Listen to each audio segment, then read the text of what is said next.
स्वागत है आपका 9 PM कहानी चैनल में। कहानियों के सफ़र में आज हम सुनेंगे कहानी मंत्र, जिसे लिखा है मुंशी प्रेमचंद जी ने।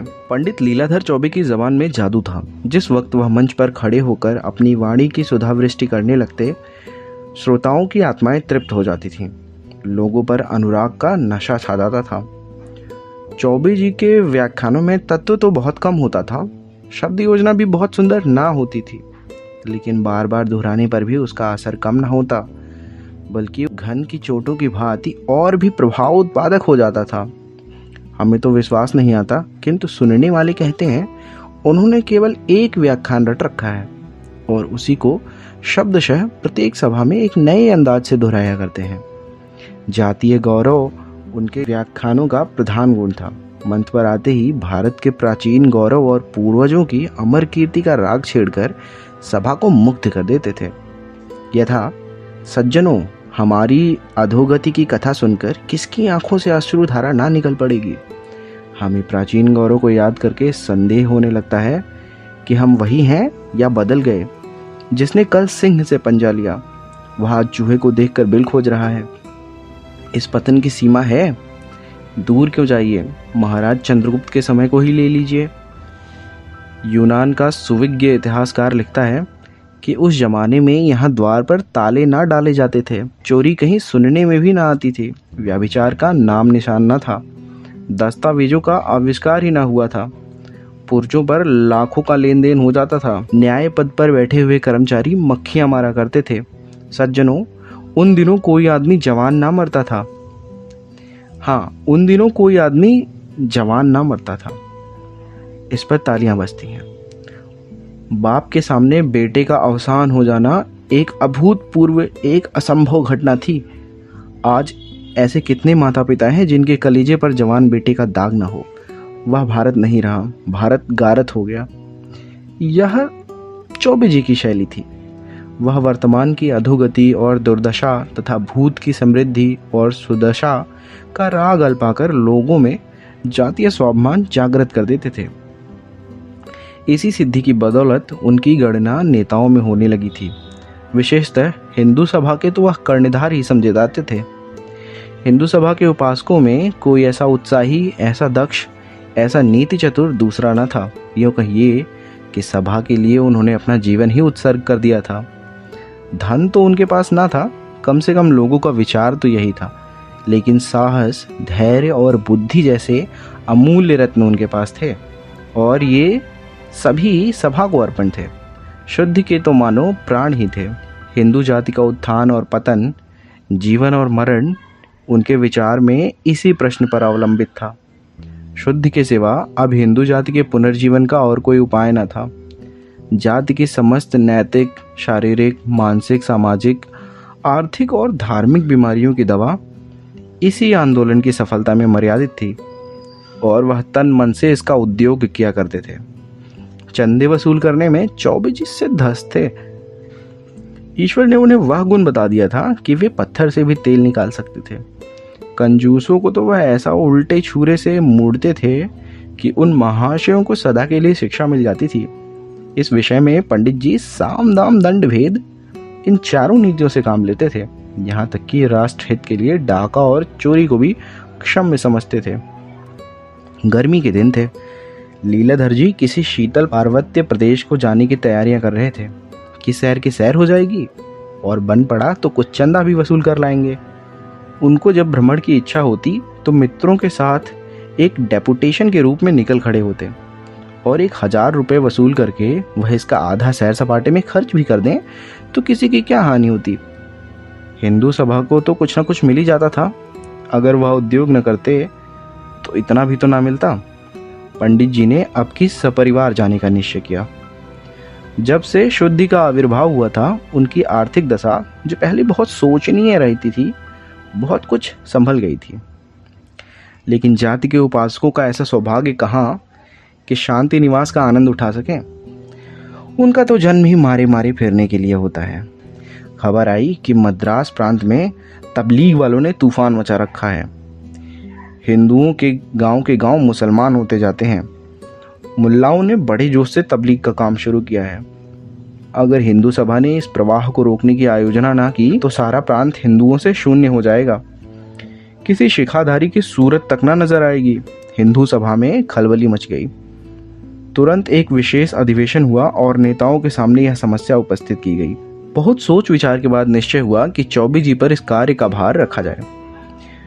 उनसे प्रार्थना की जाए कि वह तुरंत मद्रास चले जाएं और धर्म विमुख बंधुओं का उद्धार करें। कहने की ही देर थी, चौबे जी तो हिंदू जात की सेवा के लिए अपने को अर्पण कर ही चुके थे। पर्वत यात्रा का विचार रोक दिया और मद्रास जाने को तैयार हो गए। हिंदू सभा के मंत्री ने आंखों में आंसू भरकर उनसे विनय की कि महाराज, यह बीड़ा आप ही उठा सकते हैं। आप ही को परमात्मा ने इतनी सामर्थ्य दी है। आपके सिवा ऐसा कोई दूसरा मनुष्य भारतवर्ष में नहीं है जो इस घोर विपत्ति में काम आए। जाति की दीनहीन दशा पर दया कीजिए। चौबे जी इस प्रार्थना को अस्वीकार ना कर सके। फौरन सेवकों की एक मंडली बनी और पंडित जी के नेतृत्व में रवाना हुई। हिंदू सभा ने उसे बड़ी धूम से विदाई का भोज दिया। एक उदार रईस ने चौबे जी को एक थैली भेंट की और रेलवे स्टेशन पर हजारों आदमी उन्हें विदा करने आए। यात्रा का वृतांत लिखने की ज़रूरत नहीं है। हर एक बड़े स्टेशन पर सेवकों का सम्मान पूर्वक स्वागत हुआ। कई जगह थैलियाँ मिली। रतलाम की रियासत ने एक शामियाना भेंट किया। बड़ौदा ने एक मोटर दी कि सेवकों को पैदल चलने का कष्ट ना उठाना पड़े। यहाँ तक कि मद्रास पहुँचते पहुँचते सेवा दल के पास एक माकूल रकम के अतिरिक्त ज़रूरत की कितनी चीज़ें जमा हो गई थीं। वहाँ आबादी से दूर खुले हुए मैदान में हिंदू सभा का पड़ाव पड़ा। शामियाने पर राष्ट्रीय झंडा लहराने लगा। सेवकों ने अपनी अपनी वर्दियाँ निकाली।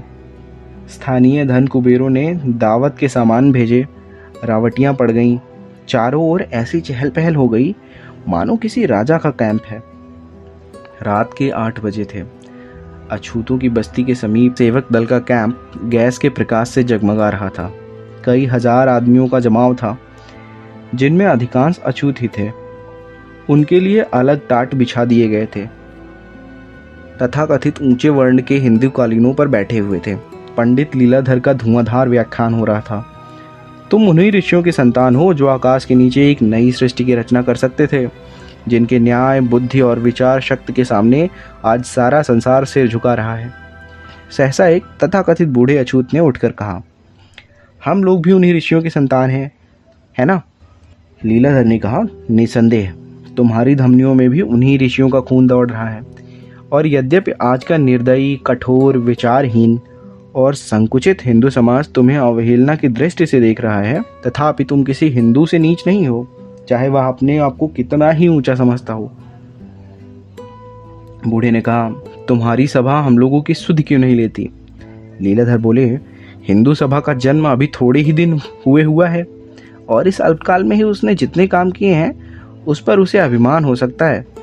हिंदू जाति शताब्दियों के बाद गहरी नींद से चौंकी है और अब वह समय निकट है जब भारतवर्ष में कोई हिंदू किसी हिंदू को नीच ना समझेगा, जब वे सब एक दूसरे को भाई भाई समझेंगे। श्री रामचंद्र जी ने निषाद को छाती से लगाया था, शबरी के जूठे बेर खाए थे। बूढ़ा बोल पड़ा, आप जब इन्हीं महात्माओं की संतान हैं तो फिर ऊंच नीच में इतना क्यों भेद करते हैं? लीलाधर बोल पड़े, इसलिए कि हम पतित हो गए हैं, अज्ञान में पड़कर उन महात्माओं को भूल गए हैं। बूढ़े ने जवाब दिया, अब तो आपकी निद्रा टूटी है, हमारे साथ भोजन करेंगे क्या? लीलाधर ने कहा, मुझे कोई आपत्ति नहीं है। बूढ़ा बोला, मेरे लड़के से अपनी कन्या का विवाह कीजिएगा। लीलाधर बोले, जब तक तुम्हारे जन्म संस्कार न बदल जाएं, जब तक तुम्हारे आहार व्यवहार में परिवर्तन न हो जाए, हम तुमसे विवाह का संबंध नहीं कर सकते। मांस खाना छोड़ो, मदिरा पीना छोड़ो, शिक्षा ग्रहण करो, तभी तुम उच्च वर्ण के हिंदुओं में मिल सकते हो। बूढ़ा बोला, हम कितने ही ऐसे कुलीन ब्राह्मणों को जानते हैं जो रात दिन नशे में डूबे पड़े रहते हैं, मांस के बिना कौर नहीं उठाते, और कितने ही ऐसे हैं जो एक अक्षर भी नहीं पढ़े हैं, पर आपको उनके साथ भोजन करते देखता हूँ। उनसे विवाह संबंध करने में आपको कदाचित इनकार ना होता है। जब आप खुद अज्ञान में पड़े हुए हैं तो हमारा उद्धार कैसे कर सकते हैं? आपका हृदय अभी तक अभिमान से भरा हुआ है। जाइए, अभी कुछ दिन और अपनी आत्मा का सुधार कीजिए, हमारा उद्धार आपके किए ना होगा। हिंदू समाज में रहकर हमारे माथे से नीचता का कलंक ना मिटेगा। हम कितने ही विद्वान, कितने ही आचारवान हो जाएं, आप हमें यूं ही नीच समझते रहेंगे। हिंदुओं की आत्मा मर गई है और उनका स्थान अहंकार ने ले लिया है। हम अब देवता की शरण में जा रहे हैं, जिनके मानने वाले हमसे गले मिलने को आज ही तैयार हैं। वे यह नहीं कहते कि तुम अपने संस्कार बदल कर आओ, हम अच्छे हैं या बुरे।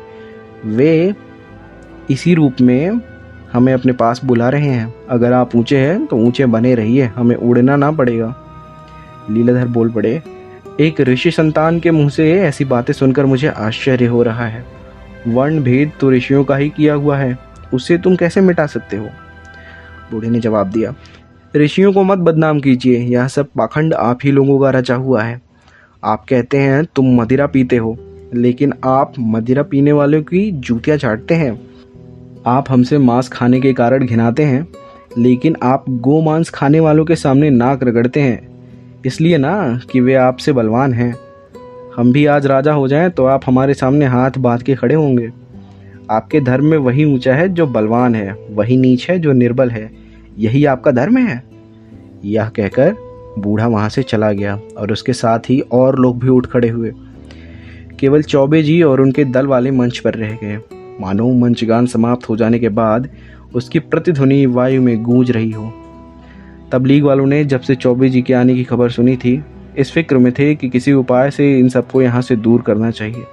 चौबे जी का नाम दूर दूर तक प्रसिद्ध था। जानते थे अगर वह यहाँ जम गया तो हमारी सारी की सारी करी कराई मेहनत व्यर्थ हो जाएगी। इसके कदम यहाँ जमने ना पाए। मुल्लाओं ने उपाय सोचना शुरू कर दिया था। बहुत वाद विवाद, हुज्जत और दलील के बाद निश्चय हुआ कि इस काफिर का कत्ल कर देना चाहिए। ऐसी सवा लूटने के लिए आदमियों की क्या कमी? उसके लिए तो जन्नत का दरवाज़ा खुल जाएगा।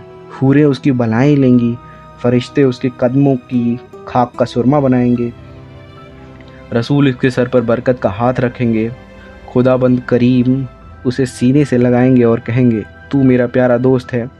दो हट्टे कट्टे जवानों ने तुरंत बीड़ा उठा लिया। रात के 10 बज रहे थे। हिंदू सभा के कैंप में सन्नाटा था। केवल चौबे जी अपनी रावटी में बैठे हिंदू सभा के मंत्री को पत्र लिख रहे थे। यहाँ सबसे बड़ी आवश्यकता धन की है। रुपया रुपया रुपया, जितना भेज सके भेजिए। डेपुटेशन भेजकर वसूल कीजिए। मोटे महाजनों की जेब टटोलिए, भिक्षा मांगिए। बिना धन के इन अभागों का उद्धार ना होगा। जब तक कोई पाठशाला ना खुले, कोई चिकित्सालय ना स्थापित हो, कोई वाचनालय ना हो, इन्हें कैसे विश्वास आएगा कि हिंदू सभा उनकी हित चिंतक है? तबलीग वाले जितना खर्च कर रहे हैं उसका आधा भी मुझे मिल जाए तो हिंदू धर्म की पताका फहराने लगे। केवल व्याख्यानों से काम न चलेगा। असीसों से कोई जिंदा नहीं रहता। सहसा किसी की आहट पाकर वह चौंक पड़े। आंखें ऊपर उठाई तो देखा 2 आदमी सामने खड़े हैं। पंडित जी ने शंकित होकर पूछा, तुम कौन हो? क्या काम है? उत्तर मिला, हम इज़राइल के फरिश्ते हैं, तुम्हारी रूह कब्ज करने आए हैं। इज़राइल ने तुम्हें याद किया है। पंडित जी यूँ बहुत ही बलिष्ठ पुरुष थे, उन दोनों को एक धक्के में गिरा सकते थे। प्रातःकाल 3 पाव मोहन भोग और 2 सेर दूध का नाश्ता करते थे। दोपहर के समय पाव भर घी दाल में खाते। तीसरे पहर दूधिया भंग छानते, जिसमें सेर भर मलाई और आधा सेर बादाम मिली रहे, क्योंकि प्रातःकाल तक फिर कुछ न खाते थे। इस पर तुर्रा या कि पैदल पग भर भी न चलते थे। पालकी मिले तो पूछना ही क्या, जैसे घर पर पलंग उड़ा जा रहा हो। कुछ न हो तो इक्का तो था ही। यद्यपि काशी में ही 2 ही 4 इक्के वाले ऐसे थे जो उन्हें देखकर कह न दें कि इक्का खाली नहीं है। ऐसा मनुष्य नर्म अखाड़े में पट पड़कर ऊपर वाले पहलवान को थका सकता है।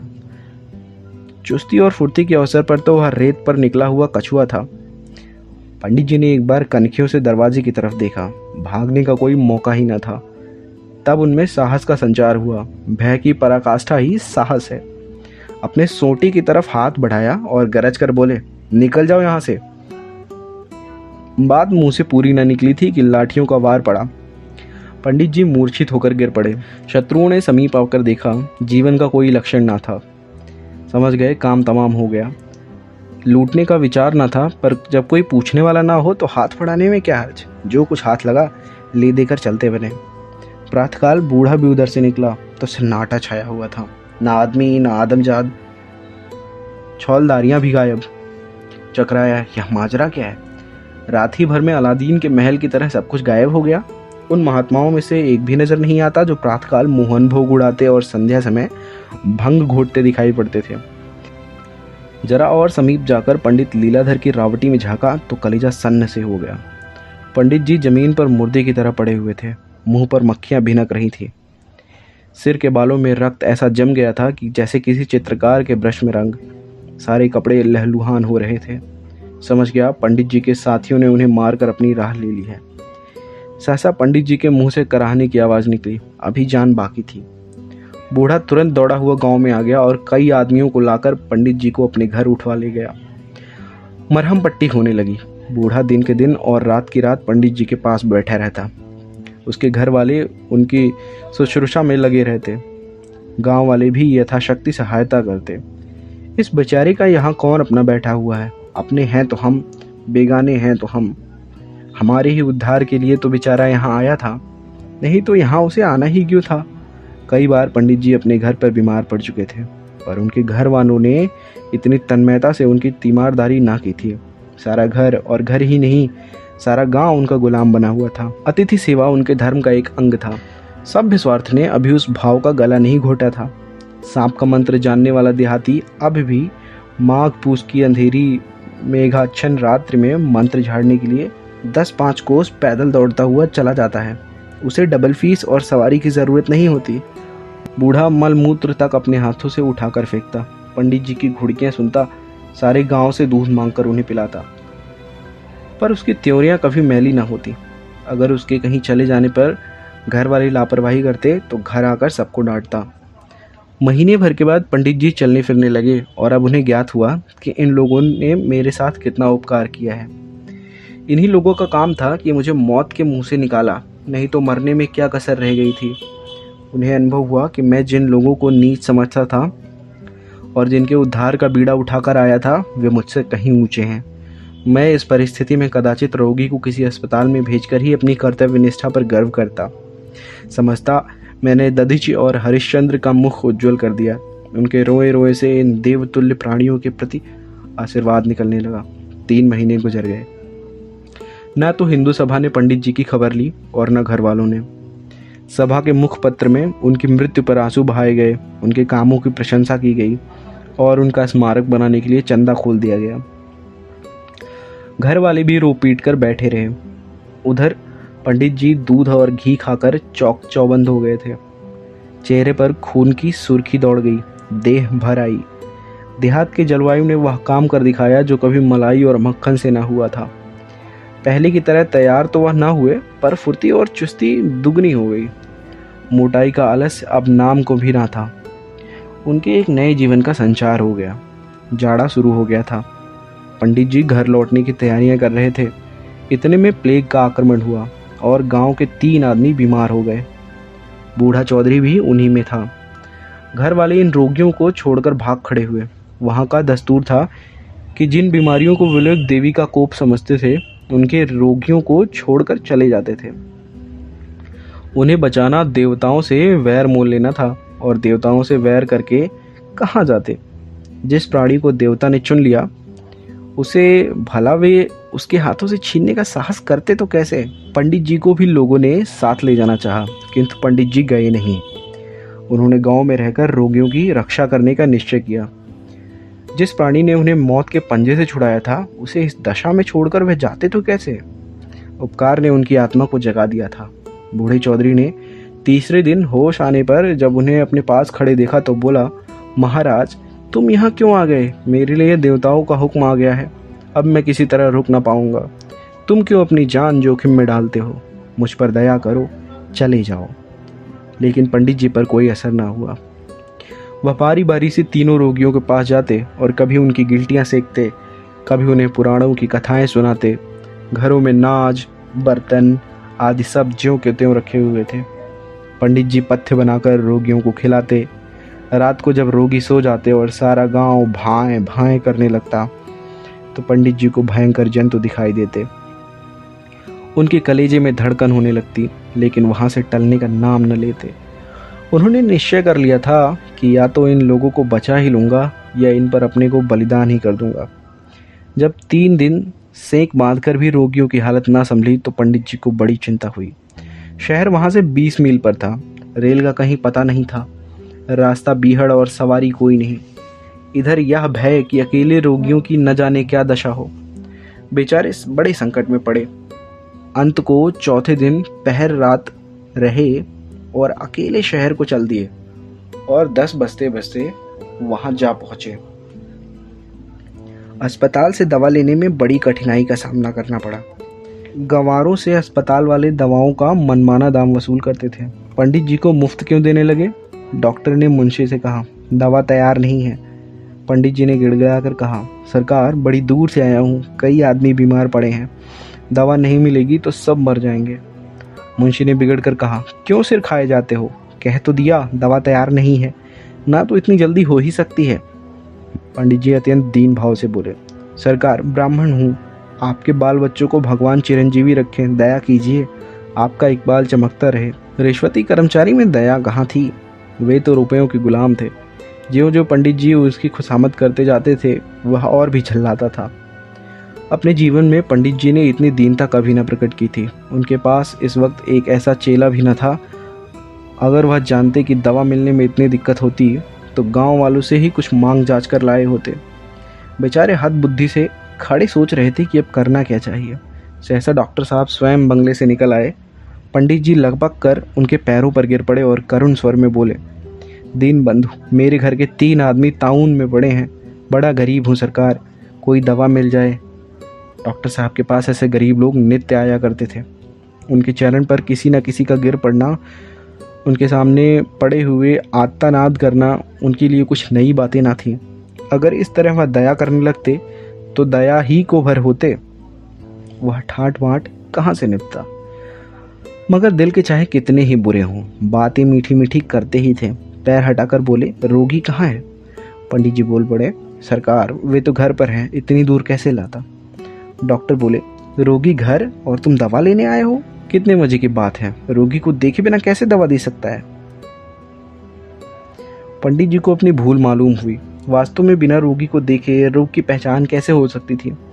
लेकिन 3-3 रोगियों को इतनी दूर लाना आसान न था।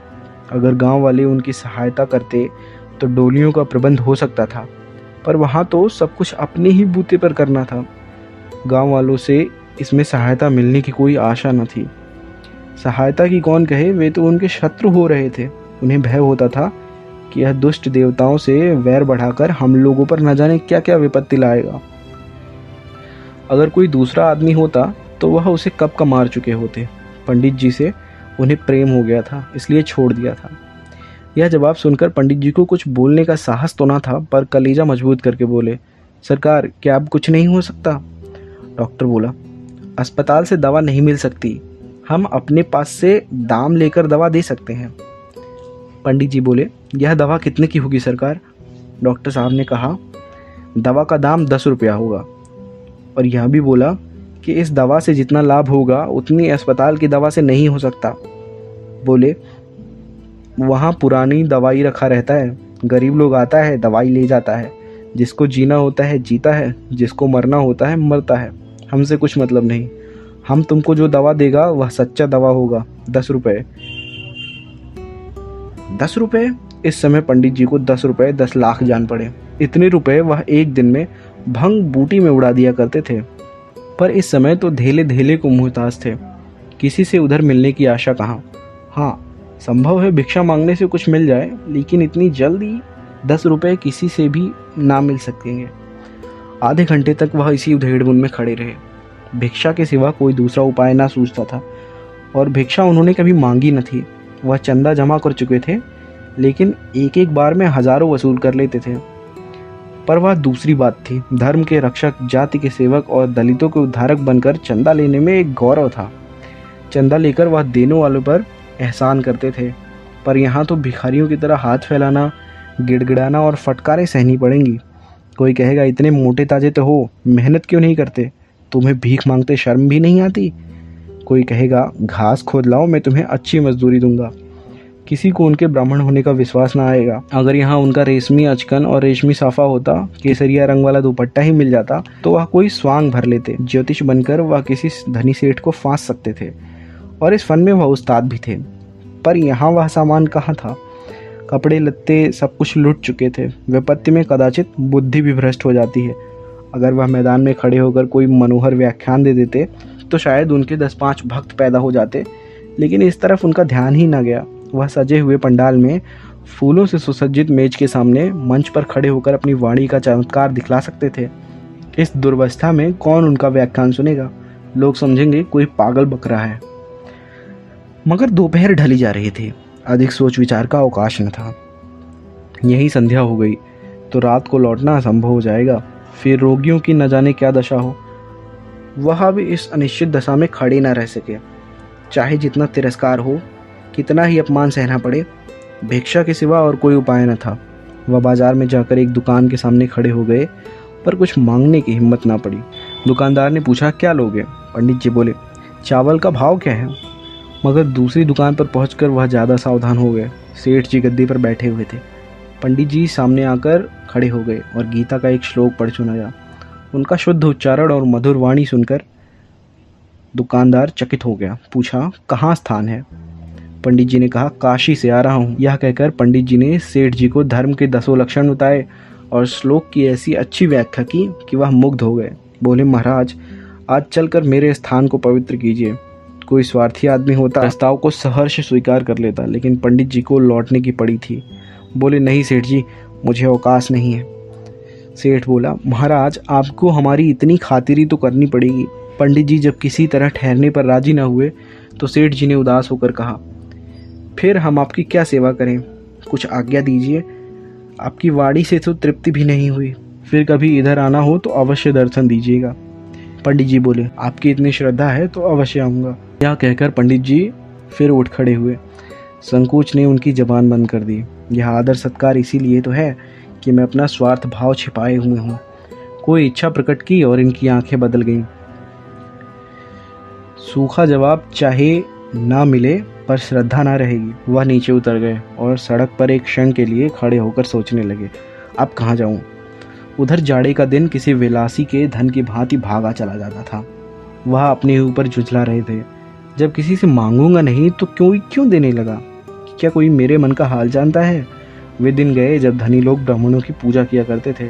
यह आशा छोड़ दो कि कोई महाशय आकर तुम्हारे हाथ में रुपए रख देंगे। वह धीरे धीरे आगे बढ़े जा रहे थे। सहसा सेठ जी ने पीछे से पुकारा, पंडित जी जरा ठहरिए। पंडित जी ठहर गए। फिर घर चलने के लिए आग्रह करने आता होगा। यह तो ना हुआ कि 1 रुपए का नोट ला कर दे देता। मुझे घर ले जाकर न जाने क्या करेगा। मगर जब सेठ जी ने सचमुच एक गिनी निकाल कर उनके पैरों पर रख दी तो उनकी आंखों में एहसान के आंसू छलक आए। हैं? अब भी सच्चे धर्मात्मा जीव संसार में हैं? नहीं तो यह पृथ्वी रसातल को ना चली जाती। अगर इस वक्त उन्हें सेठ जी के कल्याण के लिए अपनी देह का सेर, आधा सेर रक्त भेजना पड़ता तो शौक से दे देते। गदगद कंठ से बोले, इसका तो कुछ काम ना था सेठ जी, मैं भिक्षुक नहीं, आपका सेवक हूँ। सेठ जी श्रद्धा विनयपूर्ण शब्दों में बोले, भगवान इसे स्वीकार कीजिए, यह दान नहीं है, भेंट है। मैं भी आदमी पहचानता हूँ। बहुतेरे साधु संत, योगी, यति, देश और धर्म के सेवक आते रहते हैं, पर न जाने क्यों किसी के प्रति मेरे मन में श्रद्धा नहीं उत्पन्न होती। उनसे किसी तरह पिंड छुड़ाने की पड़ जाती है।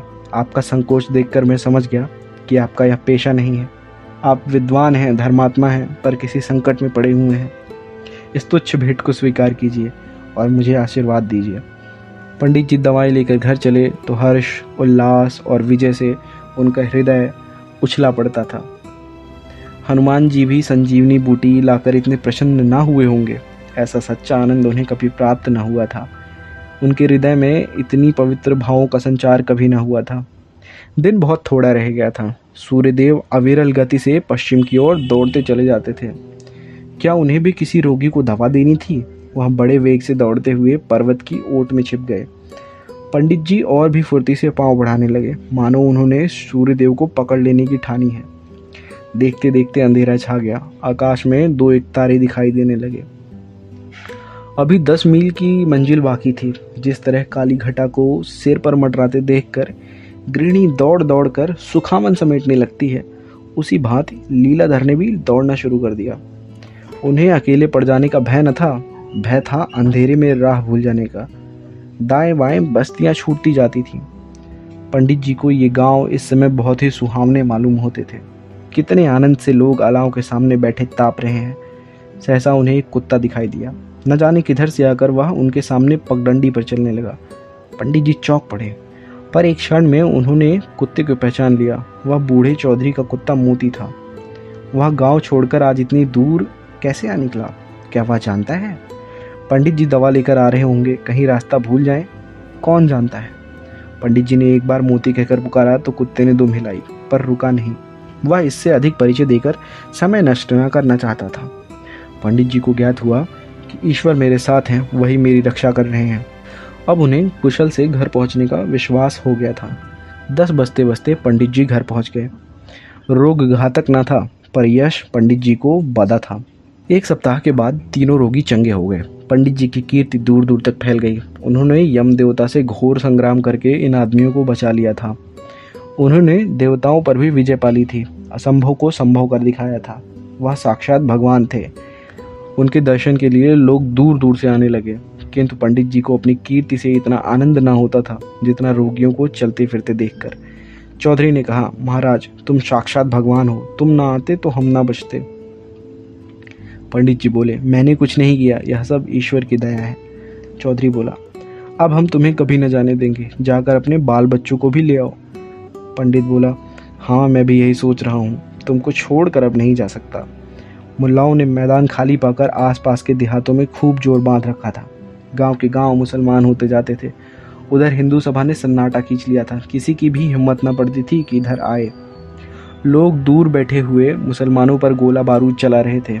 इस हत्या का बदला कैसे लिया जाए, यही उनके सामने सबसे बड़ी समस्या थी। अधिकारियों के पास बार बार प्रार्थना पत्र भेजे जा रहे थे कि इस मामले की छानबीन की जाए, और बार बार यही जवाब मिलता था कि हत्याकारियों का पता नहीं चलता। उधर पंडित जी के स्मारक के लिए भी चंदा जमा किया जा रहा था, मगर इस नई ज्योति ने मुल्लाओं का रंग फीका कर दिया। वह एक ऐसे देवता का अवतार हुआ जो मुर्दों को जिला देता था, जो अपने भक्तों के कल्याण के लिए अपने प्राणों का बलिदान कर सकता था। मुल्लाओं के यहाँ यह सिद्धि कहाँ, यह विभूति कहाँ, यह चमत्कार कहाँ। इस ज्वलंत उपकार के सामने जन्नत और अखूबत भातृभाव की कोरी दलीलें कब ठहर सकती थीं।